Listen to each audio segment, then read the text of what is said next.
Morning, मैं हूं प्रियंका संभव। हर शुक्रवार हमने शुरू किया है खास शो जहां हम दूर करते हैं सास और बहुओं की परेशानी।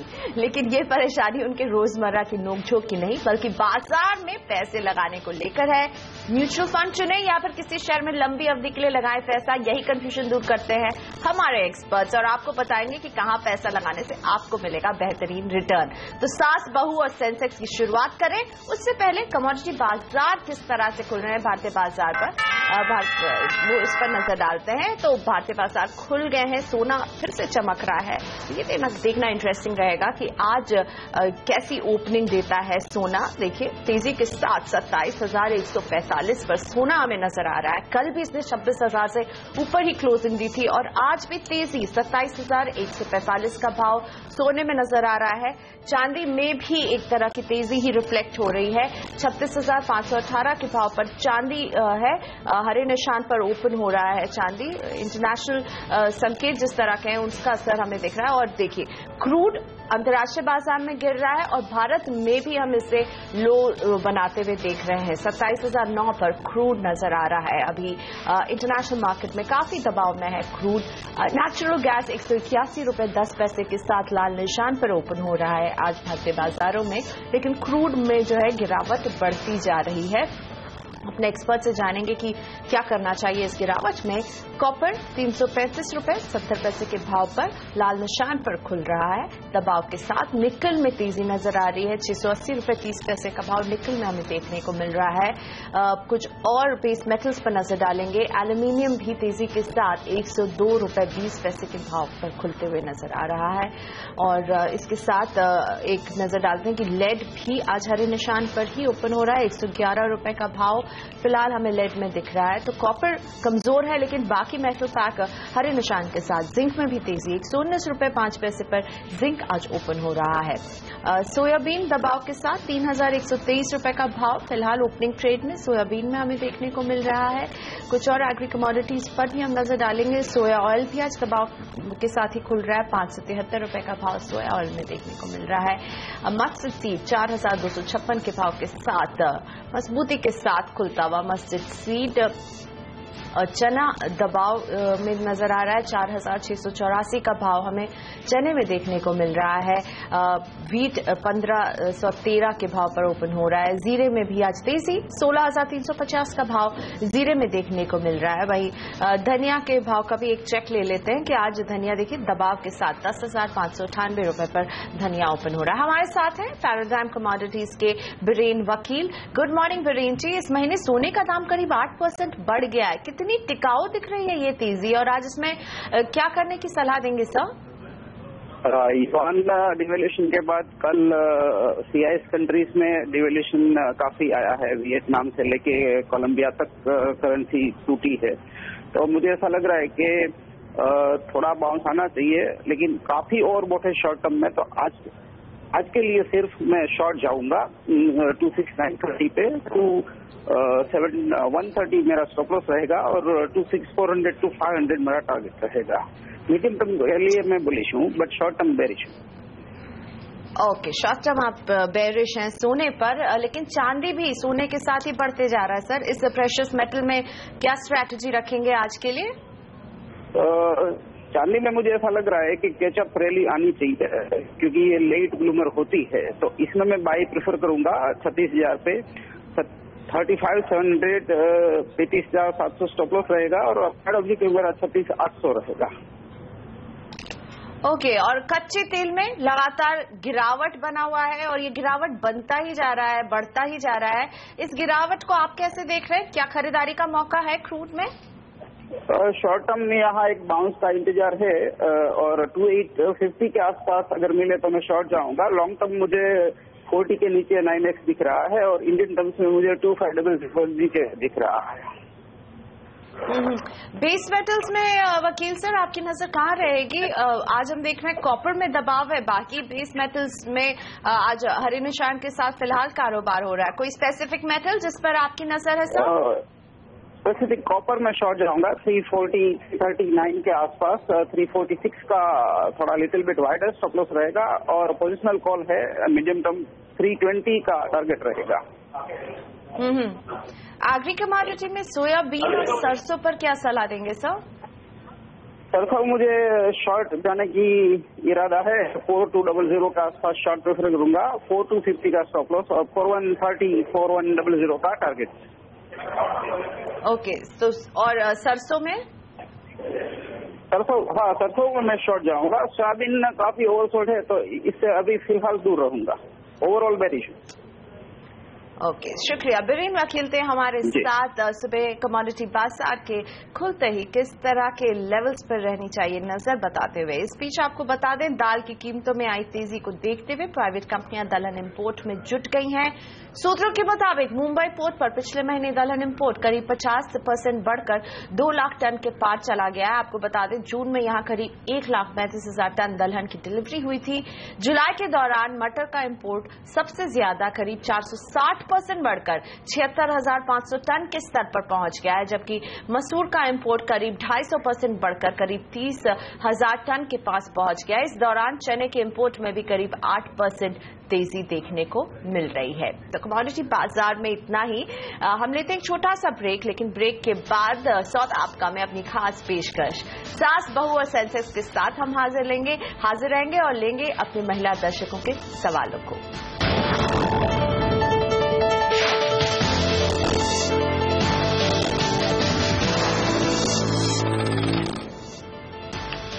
Welcome back. साउथ आफ्रिका आज लेडी स्पेशल सास बहू और सेंसेक्स के जरिए हम मौका देंगे अपने महिला दर्शकों को कि वो अपने शेयरों से जुड़े सवालों को पूछ सकें। लेकिन आज एक नजर बाजारों पर बेहद दबाव के साथ सेंसेक्स और निफ्टी खुले हैं। कल हमने जिस तरह की गिरावट देखी उसे ही आगे बढ़ा रहे हैं आज बाजार। सेंसेक्स में हम अभी 365 अंकों से ज्यादा की गिरावट देख रहे हैं। वहीं निफ्टी भी गैप डाउन ओपनिंग के साथ 113 अंकों की गिरावट के साथ लाल निशान पर कारोबार कर रहा है। बेहद दबाव में सेंसेक्स और निफ्टी, यही असर मिड कैप में भी दिख रहा है। बहुत ही कम शेयर जो बढ़ रहे हैं। 153 अंकों की गिरावट मिड कैप में स्पेस में भी नजर आ रही है। बैंक निफ्टी में जरूर देखिए 300 अंकों से भी ज्यादा की गिरावट बैंक निफ्टी में नजर आ रही है। ऑलमोस्ट अभी एट दिस पॉइंट 330 अंकों की गिरावट है। 17,952 पर है बैंक निफ्टी, बेहद कमजोर। एडवांस डिक्लाइन रेशियो इसीलिए अभी केवल और केवल डिक्लाइन की तरफ है। ज्यादा शेयर्स हैं जो गिर रहे हैं, बेहद कम शेयर हैं जो चढ़ रहे हैं। केवल 201 शेयर हैं जो आगे बढ़ रहे हैं और उनके मुकाबले 1152 शेयर हैं जो गिर रहे हैं। बहुत ही बेरिश एटमॉस्फेयर बाजार में नजर आ रहा है। बेहद दबाव सेंसेक्स और निफ्टी में। इसीलिए जब निफ्टी में नजर डालते हैं तो लाल निशान आपको ज्यादा नजर आएगा, लाल रंग आपको ज्यादा नजर आएगा। सभी बिग बॉयज ऑफ निफ्टी आज लाल निशान पर कारोबार कर रहे हैं। Yes Bank, GAIL, Tata Motors, Tata Steel, Bharti Airtel, SBI, Vedanta, Hindalco सभी लाल निशान पर हैं और यही आलम मिड कैप में भी नजर आ रहा है। कहीं भी आपको हरा निशान बहुत कम नजर आएगा। तो बाजार बेहद दबाव में है। लेकिन चलिए, इसी समय जानना जरूरी हो जाता है कि जब हम एक इंडियन ट्रेडिंग लीग जैसा मुकाबला करते हैं तो इसमें कौन कमाई कर रहा है और कहां कमाई कर रहा है। मेरे साथ जुड़े हैं हमारे रिसर्च हेड आशीष वर्मा और ये हमें बताएंगे इंडियन ट्रेडिंग लीग का अपडेट।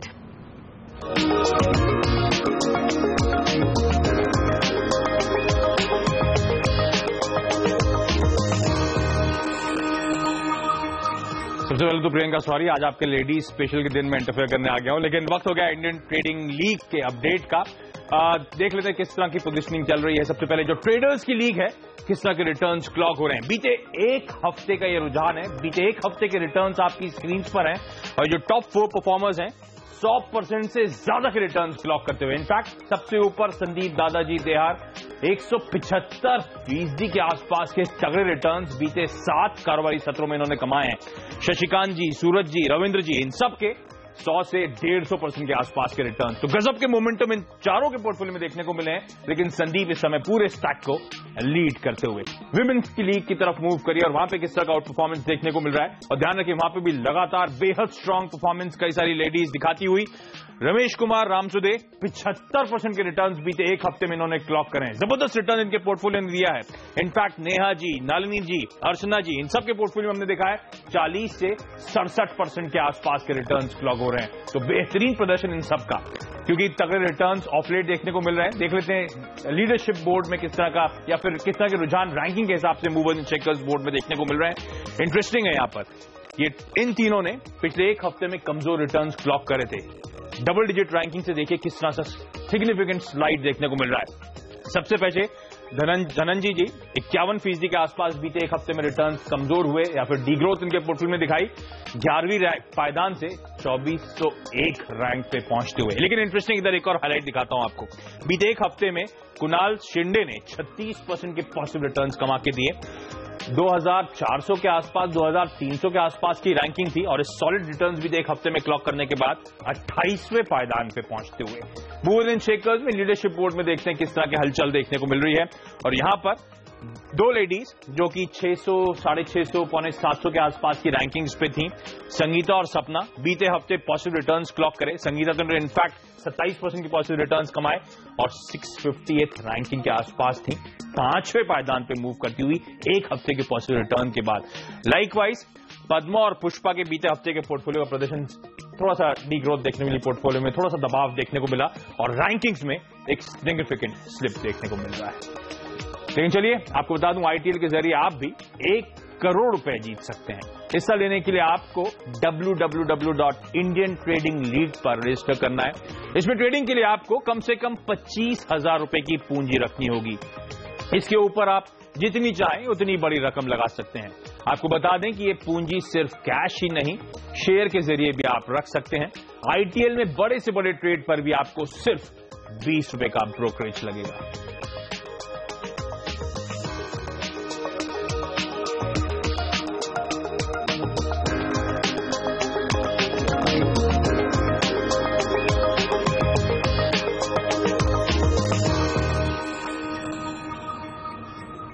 तो इंडियन ट्रेडिंग लीग में भी महिलाओं का आप वोट देखिए, कितने इंटरेस्ट से वो कितना कमा रही हैं, रैंक में ऊपर नीचे जबरदस्त हो रहा है और हम इसी बात को बढ़ावा देना चाहते हैं। इसलिए आज हम लेकर आए हैं सास बहू और सेंसेक्स, जिसमें अलग अलग शहरों से जुड़ेंगी हमारी महिला दर्शक, पूछेंगे शहरों पर अपनी जवाब और इनका जवाब देने के लिए हमारे साथ है simivomik.com की सिमी भौमिक और सावियो कैपिटल की chief investment officer Garvita Chawla. इन सभी से हम बात करेंगे और सवाल जवाब के सिलसिले को आगे बढ़ाएंगे।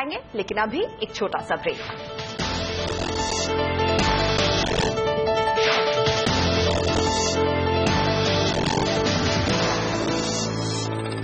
Welcome back. सास बहू और सेंसेक्स आप देख रहे हैं, जहां हम शामिल करेंगे अलग अलग शहरों से अपनी महिला दर्शकों को और ये होंगे खासतौर पर सास और बहू जो अपने घर की सारी टेंशन को भूलकर शेयर बाजार की टेंशन हमारे साथ दूर करेंगे। वैसे आज शेयर बाजार काफी टेंशन दे रहा है, जबरदस्त गिरावट सेंसेक्स और निफ्टी में हमें देखने को मिल रही है। गैप डाउन ओपनिंग हमने देखी है आज और 341 अंकों को गवाकर सेंसेक्स 27,268 पर बना हुआ है। वहीं निफ्टी आपको चिंता में डाल सकता है, 8,266 पर है, 106 अंकों की गिरावट निफ्टी में और हम ये सुबह से लगातार देख रहे हैं कि ये गिरावट बढ़ती जा रही है। शेयरों पर सवाल जवाब का सिलसिला हम शुरू करेंगे, लेकिन उससे पहले आपको बता दें हमारे साथ हैं दो मार्केट एक्सपर्ट सिमी भौमिक और Garvita Chawla. Simi, good morning. Nifty आपको चिंता में डाल रहा है, किन लेवल्स पर आपकी नजर रहेगी, क्या स्ट्रैटेजी रखेंगी मैम? या गुड मॉर्निंग प्रियंका। एक तो चिंता में सचमुच डाल ही रहा है क्योंकि निफ्टी का ओपनिंग 200 डिमा के नीचे आया था और अभी भी 200 डिमा के नीचे मेंटेन कर रहा है। इनफैक्ट 82-89 जो आज का हाई है, ओपनिंग के बाद जो हाई इसने बनाया था उस लेवल के आसपास से निफ्टी का 200 डिमा था, 82-91 के आसपास का था। कल जब क्लोज हो रहा था एक मेजर सेल ऑफ के बाद, मेजर ब्रेकडाउन के बाद कल निफ्टी का क्लोजिंग आया था और कल का क्लोजिंग के बाद लग ही रहा था कि फ्रेश वीकनेस मार्केट में आ सकता है। पर मेरा टारगेट यही था कि कुछ दिन पहले मार्केट में 8350, 8330 का रेंज सपोर्ट का काम किया था, तो वापस मैं एक्सपेक्ट कर रही थी शायद उस जगह पे आके निफ्टी एक बार बाउंस दिखाने का कोशिश करेगा। पर ग्लोबल मार्केट सुबह इतना खराब था, उसको देख के लग ही रहा था कि शायद एक गैप डाउन ओपनिंग होगा और मेजर गैप डाउन ओपनिंग आ गया था। अब ये कहूंगी कि 8291 के आसपास 200 डेमा है और निफ्टी उससे नीचे मेंटेन कर रहा है, तो फर्दर वीकनेस यहाँ पे मिल सकता है। इनफैक्ट मेरा नीचे का जो टारगेट आ रहा है वो है 8220 से 8195 तक का। 8225 का लो ऑलरेडी बना चुका है, थोड़ा बहुत हल्का सा रिकवरी देखने को मिला है, पर ये सस्टेनेबल होगा कि नहीं ये भी मालूम नहीं है, क्योंकि निफ्टी को सस्टेन कराने के लिए बैंक निफ्टी का भी एक अच्छा भूमिका है। बैंक निफ्टी भी काफी हद तक वीक हो चुका है, कल का सेल ऑफ में बहुत ही ज्यादा पार्टिसिपेशन उनका था, और अभी बैंक निफ्टी भी उनका जो 200 डेमा है वो उसको तोड़ दिया है। 17,950 के आसपास उसका 200 डेमा था, तो बैंक निफ्टी उससे नीचे ही मेंटेन कर रहा है, तो बैंक निफ्टी के लिए निफ्टी और वीक हो सकता है। और मैंने जो अभी लेवल बताया 8220 से 8195 का, उस लेवल तक निफ्टी मिनिमम जा सकता है। तो अभी भी मैं इंडेक्स में वीक ही लग रहा है।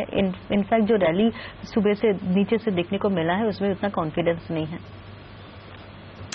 तो चलिए, जब डे मूविंग एवरेजेस से नीचे जाते हैं बाजार तो सभी को चिंता हो जाती है, आपको भी हो रही होगी, और हमारी वो तमाम महिला दर्शक जो जुड़ रही हैं, सुनते हैं उनके सवाल जिनका जवाब देंगे हमारे मार्केट एक्सपर्ट ऋषिता है मेरे साथ अहमदाबाद से। नमस्ते ऋषिता जी, पूछिए अपना सवाल, क्या जानना चाहती हैं? मेरा सवाल ये है कि अभी चाइना की इकोनॉमी वीक है, तो इस लेवल पे क्या मुझे स्टॉक मार्केट में इन्वेस्ट करना चाहिए या नहीं? बहुत ही बढ़िया सवाल है। सिर्फ चाइना का ही वीकनेस नहीं है, डॉलर को भी लेकर कई चिंताएं हैं, और हमारे बाजार देखिए किस तरह से रिएक्ट कर रहे हैं। Garvita, good morning. ऋषिता जी को आप क्या बोलना चाहेंगी? क्या अभी शेयर बाजार में एंट्री करने का सही समय है?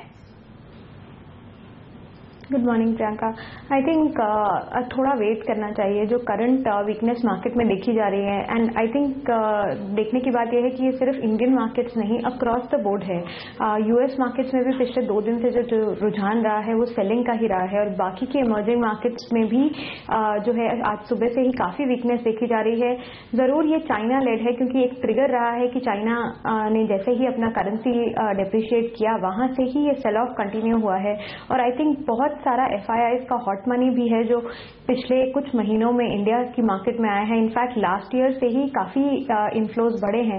सो आई थिंक वीकनेस थोड़ी और कंटिन्यूड रह सकती है। इंडेक्स लेवल की अगर बात करें तो शायद इंडेक्स लेवल में आई वुड से कि जो प्रीवियस लोज हैं उसको निफ्टी ब्रीच नहीं करेगा, but I think mid cap में जिस तरह का कार्नेज देखा जा रहा है, जिस तरह से मिड कैप्स ब्लीड कर रहे हैं, वो ज्यादा जिसे कहते हैं थोड़ा निराशाजनक है। लेकिन आई थिंक इसमें एक अपॉर्चुनिटी भी देखनी चाहिए कि जो अच्छे मिड कैप्स हैं उन्हें लोअर लेवल्स पर एक्यूमुलेट करना शुरू कर सकते हैं। तो मैं कहूंगी कि ये फ्रेश एंट्री का पॉइंट है, लेकिन यहां से अपनी बाइंग सिर्फ शुरू करें और लोअर लेवल्स पर एक्यूमुलेट करें। ओके, सो ये जो डिप हमें नजर आ रहा है ये आप एक बाइंग अपॉर्चुनिटी की तरह इसे ट्रीट कर सकती हैं, लेकिन करंट वीकनेस जो है इस पर जरूर ध्यान रखें। निरूपा जी से बात करते हैं, वाराणसी से जुड़ी हैं हमारे साथ। नमस्ते निरूपा जी, बताइए कौन सा शेयर है मैम आपके पास?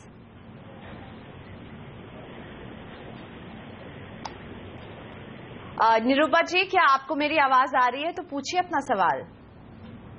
हेलो, आवाज नहीं आ रही है। अच्छा, मुझे आपकी आवाज आ रही है निरूपा जी। क्या अब आ रही है मेरी आवाज? तो हेलो, अभी आवाज नहीं आ रही है। कौन सा शेयर है मैम आपके पास? चलिए निरूपा जी से हम फिर से संपर्क करने की कोशिश करेंगे। VIP कॉन्स्टिट्यूंसी वाराणसी से फोन कर रही है, तो इनसे हम जरूर बात करेंगे आगे। लेकिन अभी जोयता का सवाल शामिल करते हैं शो में। दिल्ली से जुड़ रही हैं जोयता। गुड मॉर्निंग जोयता, बताइए कौन सा शेयर है? मैंने कुछ 2014 में भारतीय एयरटेल के शेयर्स लिए थे 290 रुपीज में, तो मुझे उसको अभी रखना चाहिए या फिर उसको निकाल देना चाहिए? चलिए, तो बहुत अच्छा मुनाफा यहाँ पर हो रहा है जोयता को। गर्विता, आपसे ही पूछना चाहूंगी, भारतीय एयरटेल पुरानी खरीद रही है, अब अभी क्या कहेंगे? क्या इस प्रॉफिट को बुक करने के लिए समय आ गया है जोयता के लिए, या थोड़ा और इंतजार कर सकती हैं इसमें भारतीय एयरटेल में? प्रियंका, आई थिंक इन्हें थोड़ा इंतजार करना चाहिए. राइट लेवल्स जो हैं भारतीय एयरटेल को सेल करने के लिए, I think that was 380 to 400 zone. Stock जरूर 400 के ऊपर गया था, लेकिन वहां सस्टेन नहीं कर पाया है. अगर हम पूरे ही टेलीकॉम स्पेस को देखें तो 4G के इंट्रोडक्शन से जो है वो कंपटीशन मार्केट में फिर से बढ़ेगा. ऑल्दो भारतीय एयरटेल के जो रिजल्ट्स हैं थोड़े बेहतर रहे हैं पिछले बीते क्वार्टर में, और ऐसी एक्सपेक्टेशन भी है कि आगे जाकर भी कंपनी बेहतर परफॉर्म करनी चाहिए. So I think current levels पर ये होल्ड करें. 400 would be the right time to exit और book profits in this stock. चलिए, तो इंतजार कीजिए, भारतीय एयरटेल में और मुनाफा हो सकता है जोयता आपको. हमने तो एक छोटा सा ब्रेक यहाँ पर, लेकिन सास बहू और सेंसेक्स में हम जोड़ेंगे अपनी महिला दर्शकों को जो पूछेंगे सेंसेक्स से जुड़े अपने सवाल. हमारे मार्केट एक्सपर्ट से वापस आइए.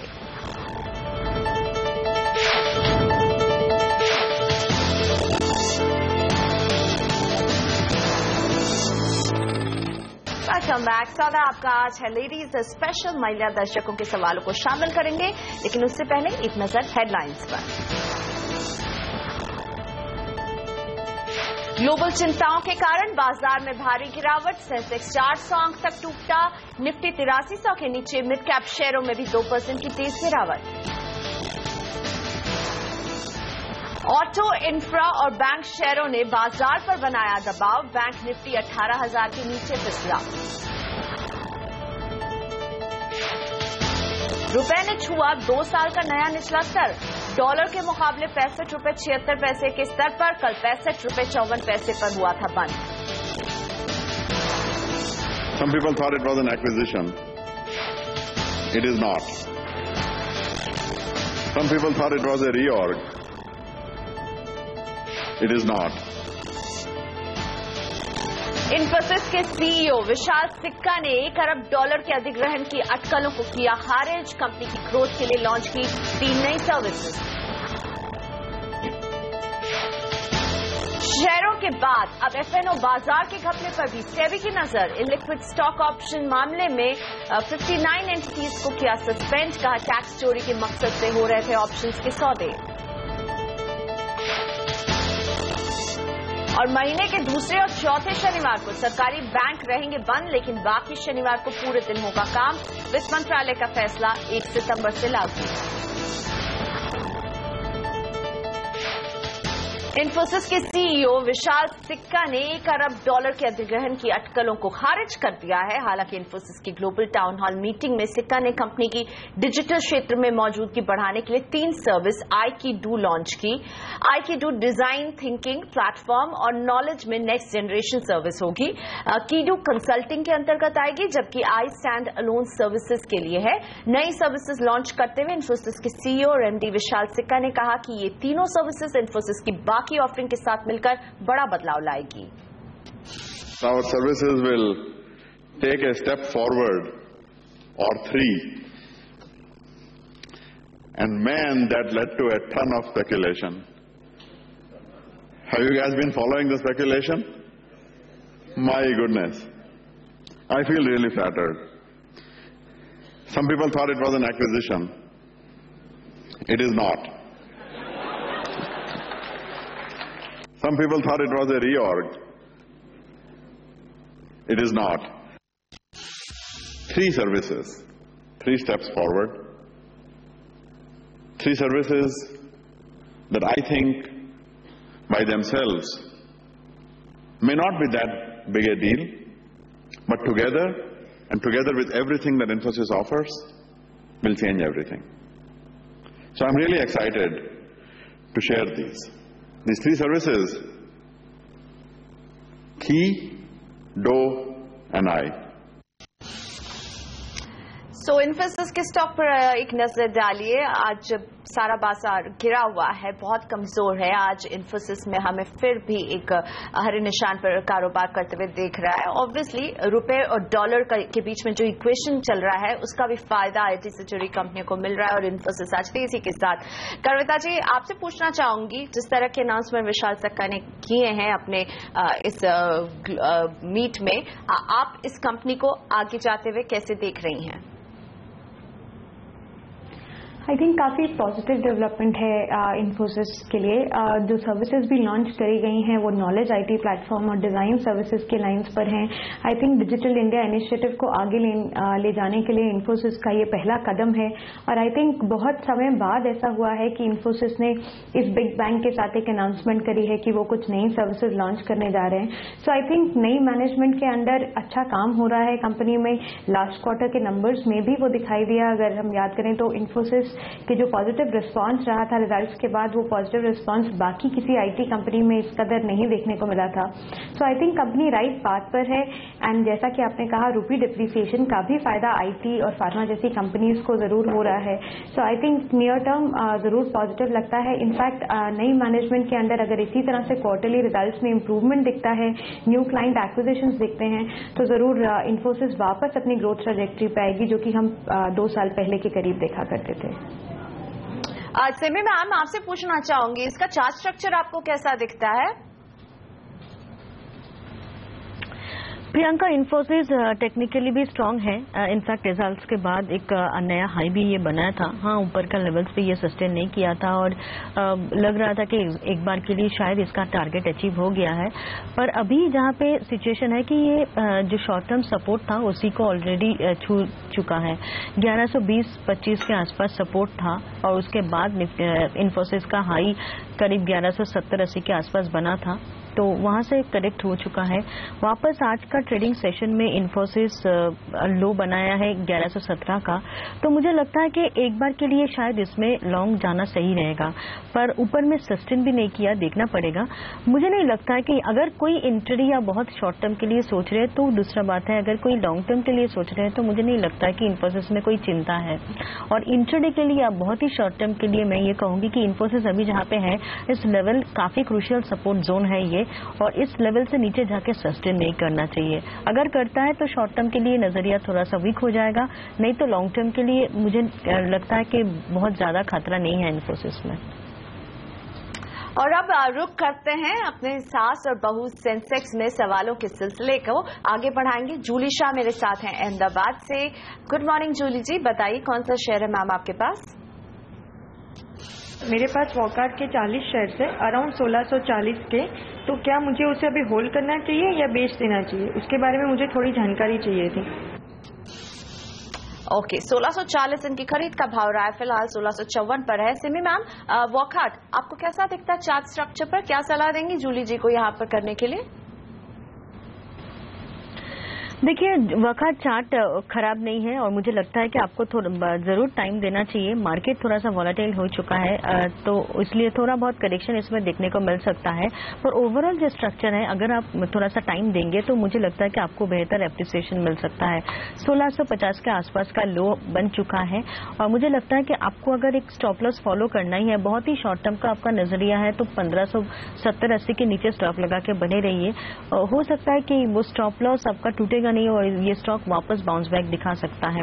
मुझे ये स्टॉक अच्छा लगता है और मेरा बायस इसमें है, मेरा टाइम्स के पास पोजीशन भी है, तो मैं यही कहूंगी कि वॉकार्ड शायद होल्ड करने जैसा है, आप होल्ड कीजिए। वॉकार्ड पर सिमी जी दे रही हैं होल्ड की सलाह। और अब वाराणसी से जुड़ गई हैं निरूपा जी। इनसे पहले भी हमने संपर्क करने की कोशिश की थी, अब निरूपा जी मेरे साथ फोन लाइन पर हैं। नमस्ते निरूपा जी, आई होप आपको मेरी आवाज आ रही हो। पूछिए अपना सवाल मैम। मैंने EIL ट्रेडिंग के ख्याल से 50 शेयर लिया था 229 पे, लेकिन मैं उसमें गिर गया शेयर, तो मैं उसमें क्या करूं और कौन से शेयर में ट्रेडिंग किया जा सकता है? बिल्कुल, और 27 रुपए 75 पैसे का इन्हें नुकसान भी पर शेयर उठाना पड़ रहा है यहाँ पर। Simi ma'am, engineers India limited, बिल्कुल निरूपा जी ने क्लियरली कह दिया ट्रेडिंग के लिए लिया था, और अगर आप इससे निकलने की सलाह देती हैं इनको यहाँ पर 27 रुपए का अगर इन्हें लॉस बुक करना है, तो और कौन से शेयर्स हैं जो आपको अच्छे लग रहे हैं, ये भी बताइए निरूपा जी को। देखिए, अगर पहले सवाल तो इंजीनियर्स इंडिया को लेके है, इसमें वीकनेस है और ये स्टॉक वापस दोबारा 205 का लेवल तोड़ दिया है, मतलब इसमें फ्रेश वीकनेस आ रहा है, मार्केट भी वीक है और ये स्टॉक 205 के नीचे मेंटेन करेगा। आज का क्लोजिंग अगर 205 से नीचे रहेगा तो इसमें फ्रेश सेल ऑफ देखने को मिल सकता है। शॉर्ट टर्म का टारगेट 195 से 192 का हो सकता है, तो वहां तक ये स्टॉक जा सकता है। आप चाहे तो आप एक बार के लिए एग्जिट कर सकते हैं। और अगर आपको इन्वेस्टमेंट के लिए कुछ सोचना है, करंट लेवल्स पर बहुत सारे स्टॉक है जो टेक्निकली मुझे लगता है कि अच्छा सपोर्ट पे आ चुका है। एक तो मैंने अभी अभी इन्फोसिस के बारे में बताया। मुझे लगता है कि इन्फोसिस ने जहां पे अभी है 1120-30 का रेंज इन्फोसिस का एक मेजर सपोर्ट है। शॉर्ट टर्म के लिए ये सपोर्ट ट्रिगर में रखना चाहिए। और आपको अगर थोड़ा सा टाइम देना है तो मुझे लगता है कि 1080-70 का लेवल आप वॉच कर सकते हैं। अगर वहां पे आता है तो आप थोड़ा बहुत एक्यूमुलेट कर सकते हैं। करंट लेवल पे भी एक्यूमुलेट किया जा सकता है लॉन्ग टर्म नजरिया से। और आपको और एक कोई दूसरा कंपनी में, दूसरा सेक्टर में जाना है तो मुझे लगता है कि मारुति एक ऐसा स्टॉक है जो ऊपर से काफी हद तक 1-2 दिन का सेशन में काफी हद तक पीट चुका है, तो वहां पे आप ध्यान दे सकते हैं। मुझे लगता है कि इस लेवल से मारुति में भी रिकवरी आ सकता है। जो स्टॉक्स रिजल्ट्स अच्छे थे, जिनका लास्ट क्वार्टर का रिजल्ट अच्छा था और उसके बावजूद भी मार्केट में करेक्शन के बाद नीचे आया है, उन्हीं स्टॉक को आप चूज कीजिए। मुझे लगता है कि आपको शॉर्ट टर्म में भी अच्छा मुनाफा मिल सकता है। इन्फोसिस, मारुति 2 स्टॉक हो सकता है जो कि इस मार्केट में आप ले सकते हैं। लेते हैं एक छोटा सा ब्रेक यहाँ पर, लेकिन ब्रेक के बाद शेयरों पर सवाल जवाब के सिलसिले को आगे बढ़ाएंगे। मेरे दोनों ही मार्केट एक्सपर्ट सिमी भौमिक और गर्विता चावला बनी हुई हैं आपके सभी सवालों का जवाब देने के लिए।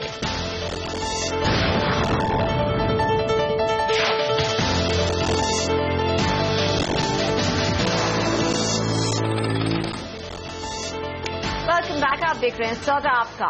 रुपया 2 साल के नए निचले स्तर पर पहुंच गया है। डॉलर के मुकाबले रुपया 65 रुपए 77 पैसे के करीब है। इस गिरावट से एक्सपोर्ट करने वाली कंपनियों पर क्या असर होगा, जानने के लिए मेरे साथ है नाहर स्पिनिंग मिल्स के MD Dinesh Oswal. Good morning mister Oswal. रुपए में जो ये गिरावट दिख रही है, ये आपके एक्सपोर्ट के लिए एक अच्छी खबर लेकर आ रही है। आप इसे किस तरह से देख रहे हैं अपने पूरे सेक्टर के लिए सर? ये अच्छी खबर तो मैडम उतनी ही है जितना हमारे पास पेंडिंग कॉन्ट्रैक्ट है और वो अनकवर्ड है, क्योंकि ये करेंसी वार चल रही है। अकेले हिंदुस्तान का रुपया डीवैल्यू नहीं हो रहा, पूरी दुनिया का हो रहा है। हमारे ग्राहक हैं जिस कंट्री में, उनका रुपया भी डीवैल्यू हो रहा है और वो बायर साथ ही में हमको जो नए कॉन्ट्रैक्ट्स हैं वो कम रेट करने को कह रहा है और कम रेट पे ही हमसे ऑर्डर बुकिंग कर रहा है। ये तो इनफैक्ट इंडियन रुपी उतना डीवैल्यू नहीं हो रहा जितना होना चाहिए टू बी कम्पिटिटिव, नहीं तो लॉन्ग रन के अंदर हमें नुकसान होगा। अच्छा, तो आप इसे जा करके अभी इस रुपए को गिरने को, लेकिन बाकी कंट्रीज में आप जिस तरह का करेंसी में डिवैल्यूएशन देख रहे हैं, उसका क्या असर देख रहे हैं आप बिजनेस पर सर? जैसे हमारी एक्सपोर्ट चाइना में है या वियतनाम में है, तो जब उनकी करेंसी डीवैल्यू हो गई है तो वो भी हमको पेंडिंग कॉन्ट्रैक्ट्स और जो नए कॉन्ट्रैक्ट्स हैं उसको वो कम करने के लिए बोल रहे हैं वैल्यू, क्योंकि उनकी इंपोर्ट महंगी हो रही है। तो इसलिए थोड़ा बहुत हमको जो बेनिफिट है उनको बायर को पास ऑन करना पड़ रहा है। ओके, सो ऐसा नहीं है कि ये बिल्कुल बहुत ही फायदे की बात है, कहीं ना कहीं ये आगे जाकर आपके लिए मुश्किल भी बन सकती है। तो आप क्या उम्मीद कर रहे हैं सरकार से? कुछ इंटरवेंशन की उम्मीद कर रहे हैं? आप क्या चाहते हैं ऐसी स्थिति में अभी फिलहाल सर? हम ये उम्मीद करते हैं सरकार से कि वो let the rupee have its own course.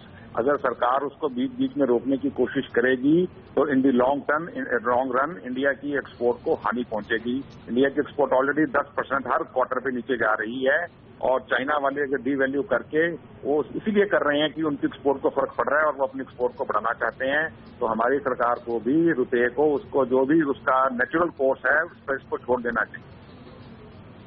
जी शुक्रिया। हमारे साथ थे नाहर स्पिनिंग मिल्स के मैनेजिंग डायरेक्टर दिनेश ओसवाल। किस तरह से एक्सपोर्ट पर असर देख रहे हैं रुपए की कमजोरी का, इस पर बातचीत करते हुए।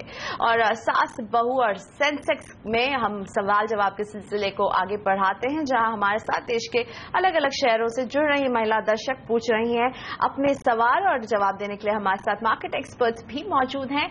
अब लीना जी का सवाल शामिल करते हैं। दिल्ली से हैं लीना, हमारे साथ हैं। लीना गुड मॉर्निंग, बताइए कौन सा शेयर है मैम आपके पास? मैंने कुछ महीनों पहले भेल खरीदे थे 200 रुपए में, मैं उनको रखूं या बेच दूं? ओके, अभी आपको इसमें अच्छा खासा आपने 200 पे खरीदा था, 243 के आसपास है, मुनाफा हो रहा है यहाँ पर। गर्विता, भेल कैसी दिखती है आपको ये कंपनी, जिस तरह के बिजनेस स्पेस में है भेल के लिए आपका व्यू क्या है मैम? देखिए, आई थिंक इनका परचेज प्राइस काफ़ी ल्यूक्रेटिव है।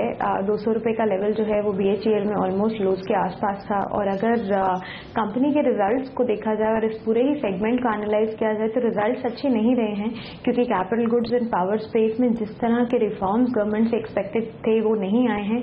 लेकिन मैं कहूँगी कि जो सिचुएशन 6 महीने पहले थी उससे सिचुएशन ज़रूर बेहतर अब लग रही है, और अगर 6 महीने साल भर का इनका होराइजन हो तो आई थिंक ये she can continue to hold. 280 तक का एक टारगेट जो है ये BHEL में लेकर चल सकती हैं, बट आई थिंक इनका जो समय होगा, इन्वेस्टमेंट होराइजन होगा, वो थोड़ा लंबा होगा, क्योंकि ये सेक्टर जो है इसको ही परफॉर्म करने में ज़्यादा टाइम लगेगा। अगर ये स्विच करना चाहें यहाँ से, आई थिंक 260 ऑड लेवल्स पे अगर शॉर्ट टर्म में बुक करना चाहें और वहाँ से निकलना चाहें, तो I think consumer discretionary space में ऐसे बहुत से स्टॉक्स हैं जिसे कंसिडर कर सकती हैं, जिसमें कंसिस्टेंट ग्रोथ देखी जा रही है, जैसे कि PVR या INOX leisure. So I think इनके लिए ये कुछ और विकल्प हो सकते हैं अगर ये BHEL, अगर इनका टाइम होराइजन इतना लंबा नहीं हो तो। बिल्कुल, तो 280 का टारगेट पाना है तो आपको थोड़ा सा टाइम होराइजन लंबा रखना होगा, नहीं तो 260 भी आपके लिए एक अच्छी एग्जिट पॉइंट है भेल में। वक्त हो गया है ब्रेक का। ब्रेक के बाद शेयरों पर सवाल जवाब के सिलसिले को आगे बढ़ाएंगे।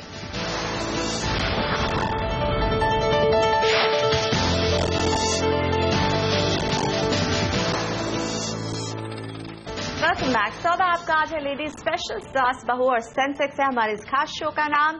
जुट अपने महिला दर्शकों से जानते हैं वो क्या जानना चाहती है हमारे मार्केट एक्सपर्ट से। अमीशा अहमदाबाद से जुड़ रही है। नमस्ते अमी जी, बताइए क्या जानना चाहती हैं आप, कौन सा शेयर है आपके पास? अभी SBI का रिजल्ट खराब आया है तो इसके शेयर्स में काफी गिरावट आई है, तो क्या मैं इस रेट से परचेस कर सकती हूँ?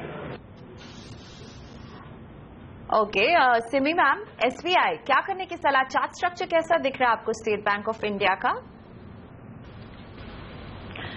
देखिए, स्टेट बैंक का चार्ट तो काफ़ी वीक हो चुका है, और बहुत ही शॉर्ट टर्म के लिए अगर कोई लेना चाहता है तो मुझे लगता है कि एक तो थोड़ा सा सेटल करने देना पड़ेगा। वापस ये स्टॉक 260 के आसपास आ चुका है और मेजर सपोर्ट इसका 250 के आसपास है। अगर आपको यहाँ पे लेने का मन है, आप बहुत ही छोटा सा क्वांटिटी लीजिए, आपको जितना लेना है उसका 50% या 40% लीजिए, क्योंकि उससे ज़्यादा मत लीजिए।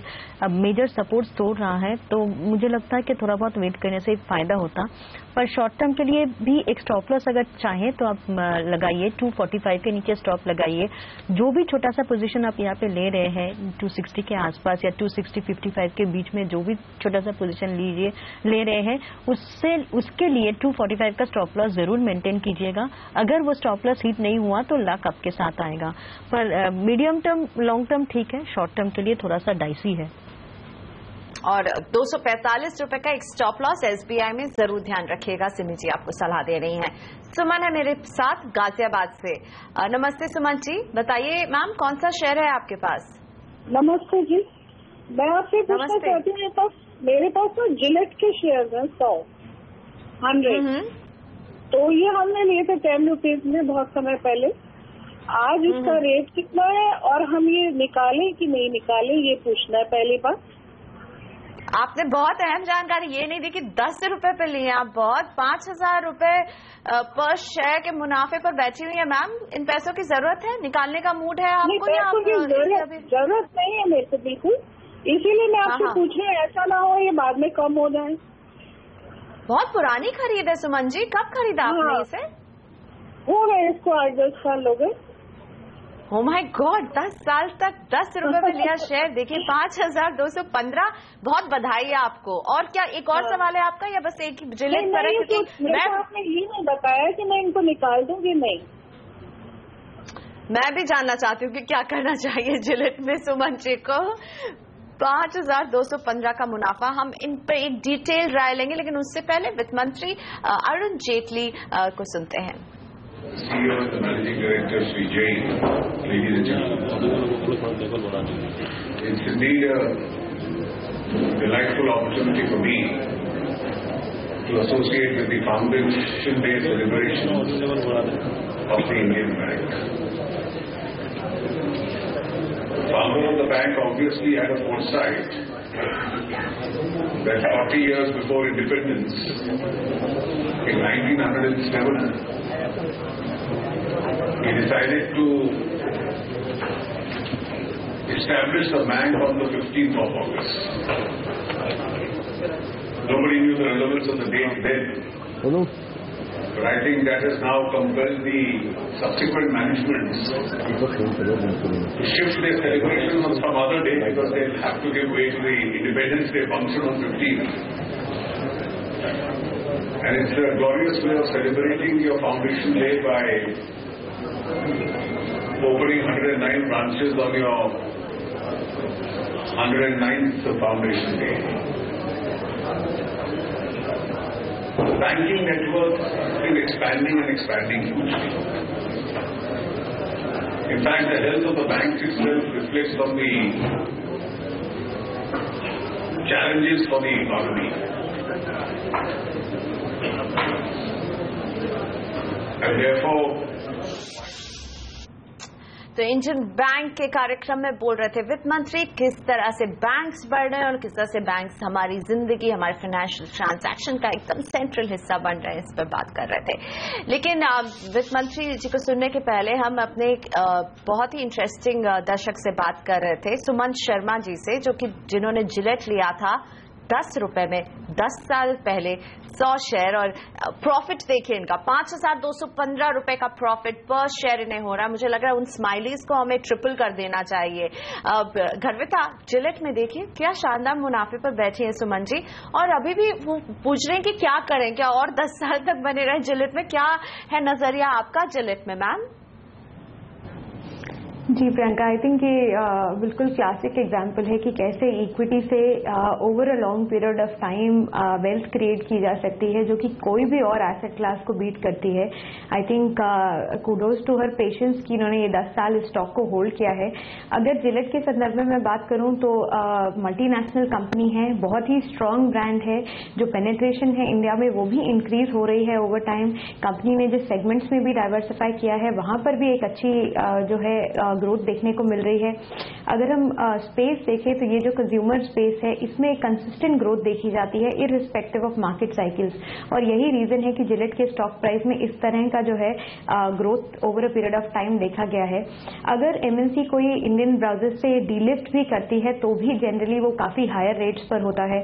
सो आई थिंक मेरी सलाह ने यही होगी कि अगर इन्हें पैसे की जरूरत नहीं है तो ये बहुत स्ट्रांग ब्रांड की कंपनी है, इनका परचेज प्राइस ऐसा है कि इन्हें चिंता की बिल्कुल जरूरत नहीं है। आई थिंक करंट लेवल्स पर होल्ड करें, this can continue to be a wealth creating stock for her. चलिए, और वेल्थ क्रिएट कर भी रहा है और भी करेगा आगे। सुमन जी बने रहिए जिलेट में, गर्विता आपको ये सलाह दे रही है। हम लेंगे साउथ आपका में एक छोटा सा ब्रेक, लेकिन ब्रेक के बाद शेयर पर सवाल जवाब के सिलसिले को आगे बढ़ाएंगे।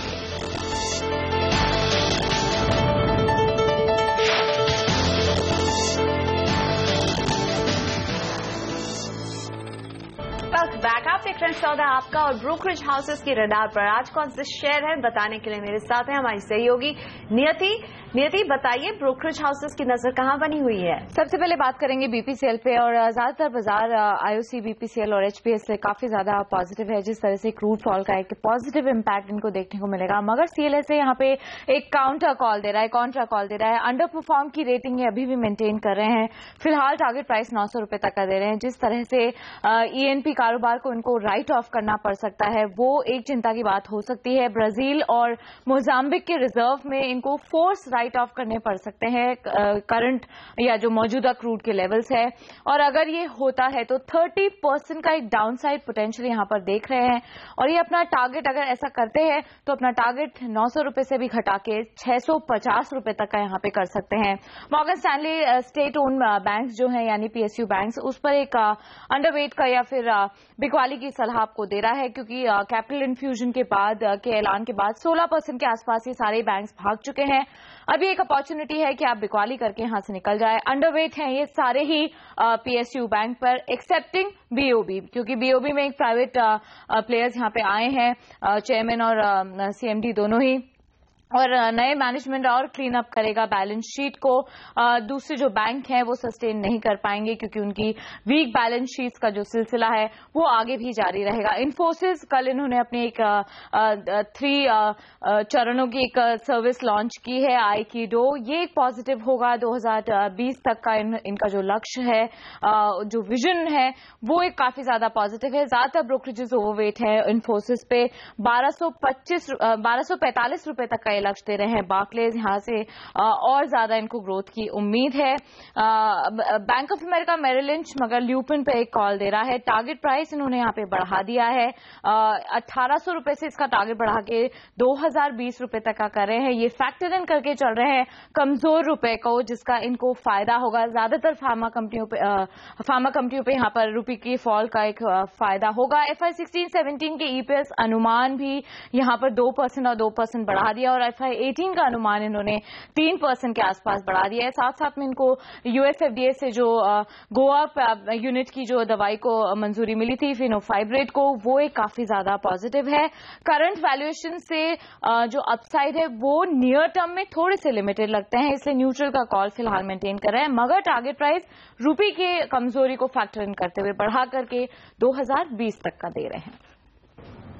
शुक्रिया नियति इस पूरे अपडेट के लिए। तो ब्रोकरेज हाउसेस की नजर कहां है? BPCL, इन्फोसिस, ल्यूपिन, इसके बारे में हमारे साथ सारी जानकारी शेयर करने के लिए। लेकिन अब सवालों के सिलसिले को आगे बढ़ाएंगे। जूही जी से बात करते हैं। जूही जी नमस्ते, पूछिए अपना सवाल। कौन सा शेयर है आपके पास? मैंने IDFC के 100 शेयर्स बाय करे थे 158 के रेट पर, तो आप मुझे बता सकते हो अभी करंट मार्केट सिचुएशन के हिसाब से मुझे उसको होल्ड करना चाहिए या फिर सेल कर देना चाहिए? ओके, आपको नुकसान हो रहा है क्योंकि आपने 150 पर खरीदा था, 136 पर पहुंच गई है ITFC। लेकिन अभी इससे बैंकिंग लाइसेंस मिले हैं और इसलिए ये चर्चा में काफी रही है। गर्विता, IDFC आपको कैसी दिखती है ये कंपनी और क्या सलाह देंगी जूही को? क्या करना चाहिए? चिंता की बात है कि उनके खरीद भाव से काफी नीचे अभी देखिए, ओवरऑल बैंकिंग में ही जो है 2 दिन से काफी प्रेशर देखा जा रहा है। जैसा कि हमने देखा बैंक निफ्टी में भी ऑलमोस्ट आज और निफ्टी को नीचे ड्रैग डाउन किया है और प्रीवियस लोज के आसपास है। और पहले का जो सेल ऑफ है वो सिर्फ PSU बैंक्स में देखा जाता था, बट इस बार प्राइवेट बैंक्स में भी उतना ही सेलिंग प्रेशर देखा जा रहा है। पॉजिटिव डेवलपमेंट है कि IDFC को पेमेंट बैंक का लाइसेंस मिला है और कुछ बैंक्स में इसलिए भी पिछले दिनों प्रेशर देखा गया कि जैसे ही ये पेमेंट बैंकिंग के लाइसेंसेज अनाउंस हुए कि क्या ये कमर्शियल बैंकिंग को इफेक्ट करेंगे, तो आई थिंक ऐसा नहीं है। आई थिंक दोनों बैंकिंग चैनल्स को एग्जिस्ट कर सकते हैं। इनफैक्ट ये एक ल्यूक्रेटिव सेगमेंट होगा एग्जिस्टिंग प्लेयर्स के लिए, अपने कस्टमर्स को और रिटेन करने के लिए चर्न कम हो सकता है इस चलते। सो आई थिंक शॉर्ट टर्म में दबाव जो है वो बना रह सकता है, बट ओवर मीडियम टर्म मैं कहूंगी कि IDFC के प्रोस्पेक्ट्स अच्छे लगते हैं और ये होल्ड कर सकती हैं। नीचे के लेवल्स में मैं कहूंगी कि 130 के नीचे अगर इन्हें ये स्टॉक दिखाई दे तो वहां पर ये कुछ क्वांटिटी ऐड भी कर सकती हैं अपने होल्डिंग को एवरेज करने के लिए, ताकि इनकी परचेज का जो प्राइस है वो थोड़ा नीचे आ सके और मीडियम टर्म में ये एक अच्छा मुनाफा कमा सकें। तो हम यहाँ पर लेंगे एक छोटा सा ब्रेक, लेकिन हम अभी हाजिर हो रहे हैं शेयरों पर सवाल जवाब के सिलसिले को आगे बढ़ाएंगे।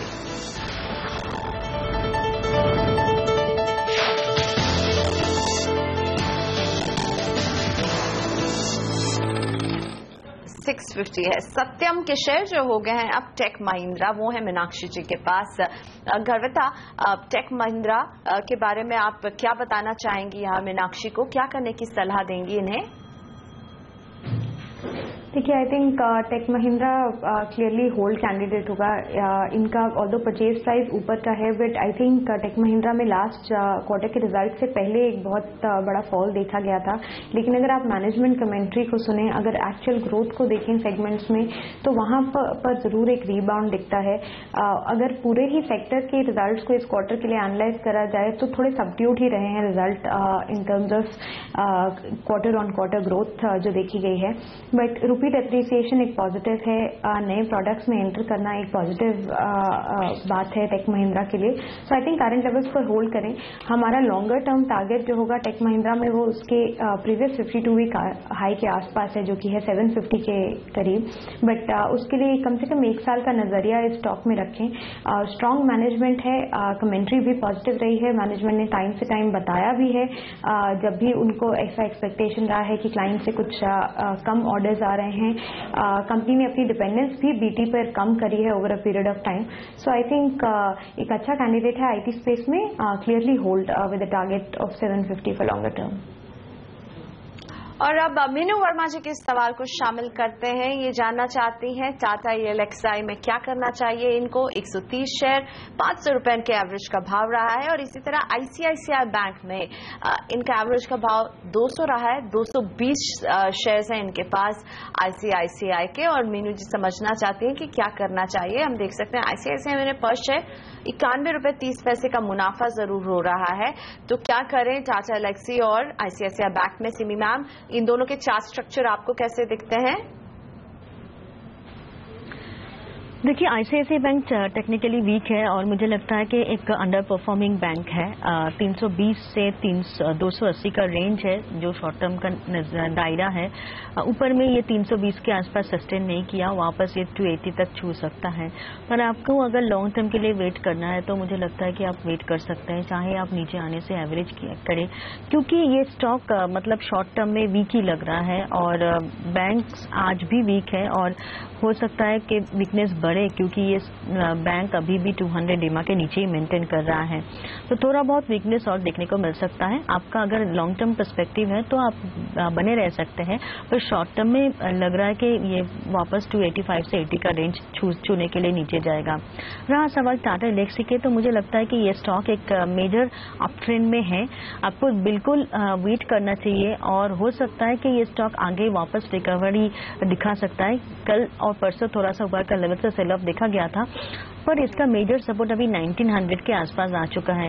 1900 के नीचे अगर ये स्टॉक चला जाएगा तो इसमें से आपको पोजीशन मतलब एग्जिट करना पड़ेगा अगर आपका शॉर्ट टर्म का नजरिया है तो। नहीं तो मुझे लगता है कि इसमें आप अभी भी बने रह सकते हैं। ये स्टॉक मेरा पोर्टफोलियो में है, अभी भी मैं डिस्क्लोज कर रही हूँ, क्योंकि बाद में तो प्रियंका मुझसे पूछने वाली है कि क्या आपके पास है या आपके क्लाइंट्सों के पास है। और टाटा ELXI में मैं बहुत पहले से ही बुलिश थी। मेरा जो पोजीशन है वो 500 550 के आसपास का था और बहुत पहले भी वो नहीं लिया हुआ था, तो इसलिए मैंने यहाँ पे डिस्क्लोज किया। मेरे क्लाइंट्सों के पास भी हो सकता है, तो इसमें मेरा इंटरेस्ट है। 1900 का स्टॉप लॉस फॉलो कीजिए अगर आपका शॉर्ट टर्म का नजरिया है तो। चलिए, तो डिस्क्लेमर के साथ कि सिमी जी को भी पसंद है और 1900 के स्टॉप लॉस का ख्याल जरूर रखिएगा। टाटा ELXI में आपको बहुत अच्छा मुनाफा भी यहाँ पर हो रहा है। और अब अर्चना जी से बात करते हैं, मुंबई से हमारे साथ। नमस्ते अर्चना जी, बताइए मैम कौन सा शेयर है आपके पास? मेरे पास अशोक लेलैंड है। 200 शेयर है, 23 के प्राइस पे लिया हुआ। ओके। और सन फार्मा एडवांस है। हाँ। At the rate of 161।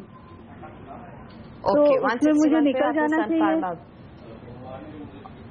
Okay, चलिए तो रखते हैं ये दोनों ही सवाल। वैसे आपने ट्रेडिंग के लिए लिया था? नहीं, मैंने लॉन्ग टर्म के लिए ही लिया था, but I want to know कि निकल जाना चाहिए कि प्रॉफिट बुक करके कि क्या करना है। अच्छा, लेकिन आपको देखिए स्पार्क में बहुत अच्छा मुनाफा भी हो रहा है, 245 रुपए का यहाँ पर। मैं गर्विता आपसे पूछना चाहूंगी, अशोक लेलैंड और स्पार्क क्या करने की सलाह देंगी आप इन दोनों में इन्हें? देखिए, मैं कहूँगी दोनों ही फंडामेंटली बहुत अच्छे स्टॉक्स हैं। अशोक लेलैंड ने फिनोमिनल रिटर्न दिखाए हैं और इनको मुबारकबाद भी दूंगी कि इनका बहुत अच्छा परचेज प्राइस है। हमने खुद अपने पोर्टफोलियो में जो ये स्टॉक है वो 22 के आसपास लिया था। एंड अगेन आई थिंक मैं भी डिस्क्लेमर यहाँ पर ये देना चाहूंगी कि हमारे क्लाइंट के पोर्टफोलियो में ये स्टॉक अभी भी है। आई थिंक अशोक लेलैंड जो है उसने काफ़ी एफिशिएंसी लेवल्स अपने ओवरऑल ऑर्गेनाइजेशन में इम्प्रूव किए हैं। ऑल्दो CV साइकिल में जो है हैं अभी थोड़े ही ग्रीन शूट्स देखे गए हैं, थोड़े पॉजिटिव नंबर्स जो हैं पीछे आने शुरू हुए हैं, लेकिन जैसे ही इकोनॉमी और रिकवर करती है तो ये सीवी साइकिल और यहाँ से आगे बेनिफिट कर सकती है। So I think Ashok Leyland को ये she can continue to hold. अभी जब हाल ही में जब स्टॉक 100 के आसपास गया तो वहां पर कुछ प्रॉफिट टेकिंग जरूर देखी गई है और उसी चलते स्टॉक में ये आज जो है थोड़ी वीकनेस देखी जा रही है। But I think longer term में ये और बेहतर परफॉर्म कर सकता है, 120 का टारगेट ये लेकर चल सकती हैं। Similarly Sun Pharma advance research company, I think इसमें भी इनकी खरीद अच्छे रेट की है। कंपनी सन फार्मा से एसोसिएटेड है, उसके रिसर्च आर्म से एसोसिएटेड है। रिसेंटली ड्रग अप्रूवल्स भी मिले हैं जो कि काफी पॉजिटिव फिगर्स रहे हैं। आई थिंक 460 to 480 का एक रेंज जो है वो हम कहते हैं कि फेयर वैल्यू के आसपास होगा स्पार्क के लिए, तो वहां के टारगेट के लिए ये होल्ड कर सकती हैं। और इसी नोट पर हम लेते हैं एक छोटा सा ब्रेक यहाँ पर, लेकिन ब्रेक के बाद हमारे सौदा आपका लेडी स्पेशल में जुड़ेंगे और भी महिला दर्शक पूछेंगी अपने सवाल, तो वापस आइए।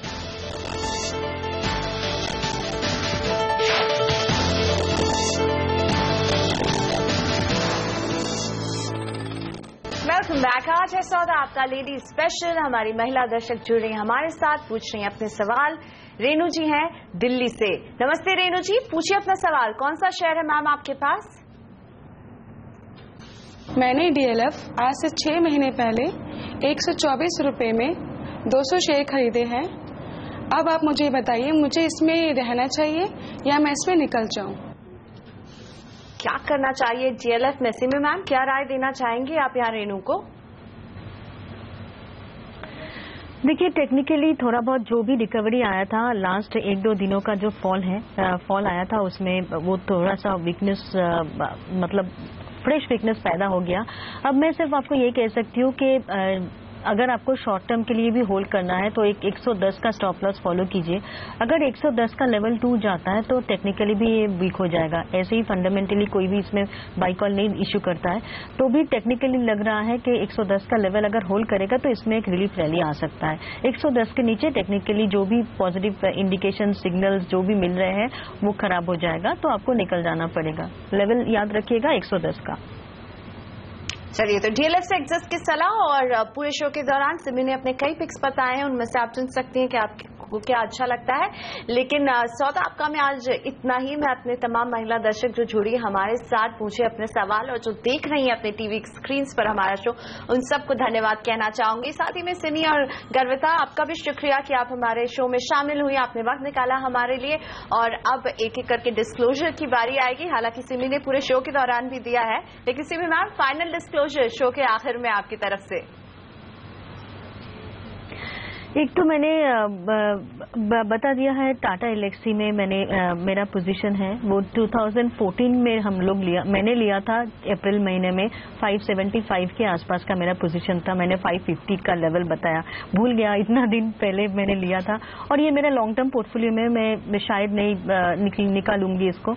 और दूसरा स्टॉक में क्या क्या आपने पूछा वो देखना पड़ेगा। स्टेट बैंक में मेरा कोई कमेंट था, इन्फोसिस में था, मारुति में मेरा पोजीशन है, वो मैं पहले ही बता रही हूँ। 3400 से मैंने बाय किया है। मारुति मैंने शायद रेकमेंड किया है, आपने कुछ नहीं पूछा है। और मेरे क्लाइंटों के पास भी हो सकता है, मारुति, इन्फोसिस, स्टेट बैंक सारे हो सकता है जी। बाकी thank you so much Simi ma'am. Garvita ji, आपकी तरफ से कोई डिस्क्लोजर आज के लिए मैम? जी, प्रियंका, जिन स्टॉक्स पे हमने बात करी उसमें मेरी पर्सनल होल्डिंग किसी भी स्टॉक में नहीं है, लेकिन ये स्टॉक जरूर हमारे क्लाइंट्स के पोर्टफोलियो में हो सकते हैं और इन पे यही सलाह हमने अपने क्लाइंट्स को दी हो सकती है। शुक्रिया आप दोनों का ही कि आप दोनों ने हमारे दर्शकों की इतनी मदद की, इतने सारे सवालों के जवाब दिए और ढेर सारे डिस्क्लोजर्स भी दिए। सौदा आपका में आज मेरे साथ इतना ही। नमस्कार, मुझे यही इजाजत दीजिए, लेकिन ब्रेक के बाद हम लेकर आएंगे कमोडिटी बाजार का अपडेट कमोडिटी राउंड अप में।